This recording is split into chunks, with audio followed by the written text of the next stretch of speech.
vaccine sa San Lazaro Hospital ngayong araw. Nasa kanina marami at halos umabot pa sa gate ng hospital. Si Mary Jane, hindi na na-accommodate kahapon kaya sinagang pumila ngayong araw.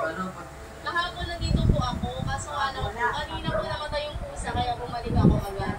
Si Ana Amelia naman, hindi na raw nagdalawang isip na magtungo dito sa San Lazaro matapos makagat ng pusang dila. Napraso lang, kaya lang, siyempre naninigurado lang. Kasi may case na sa lugar namin na namatay sa langis. Ang tinutukoy ni Aling Amelia, ang kaso ng 13 taong gulang na bata mula sa Tondo, Maynila na hindi agad sinabing nakagat siya ng aso at nasawi matapos ang 2 buwan. Mula nga nang lumabas sa GMA Integrated News ang balitang ito, ayon sa San Lazaro, dumami na ang nagpapagamot sa kanila. Minsan, maabot kami ng mga 1,800 to 2,000.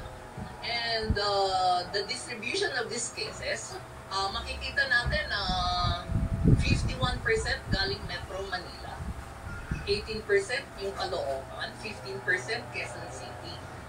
Marami raw talagang nakakagat ng mga alagang aso at pusa tuwing summer. At dahil kilala ang San Lazaro Hospital bilang isang animal fight center, dito dumadagsa ang mga pasyente kahit dapat bawat LGU may budget para sa anti-rabies vaccine.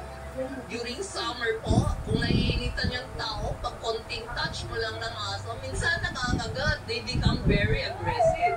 So literally, ang budget po namin nauubusan. Sometimes, ang plano namin, by dumating ng June, ubus na po yung mga anti-rabies vaccine namin, pero bumibili po uli kami.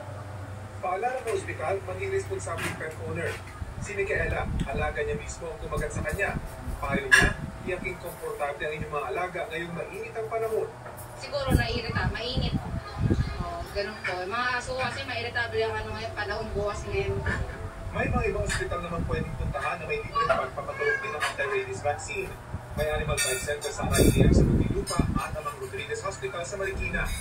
Ngayong Mayo, inilipat daw muna ang Animal Fight Center sa isang mas malaking gusaling dito pa rin sa San Lazaro Hospital. Sa dami kasi ng mga pasyenteng dumadagsa rito, hindi na kaaya-aya ang siksikang sitwasyon, hindi lang para sa mga pasyente, kundi maging sa mga hospital staff na nagtitiis sa sobrang init ng panahon. Para sa GMA Integrated News, hindi man nakatuto, 24 oras. Ismayado ang Pangulo sa pagtulong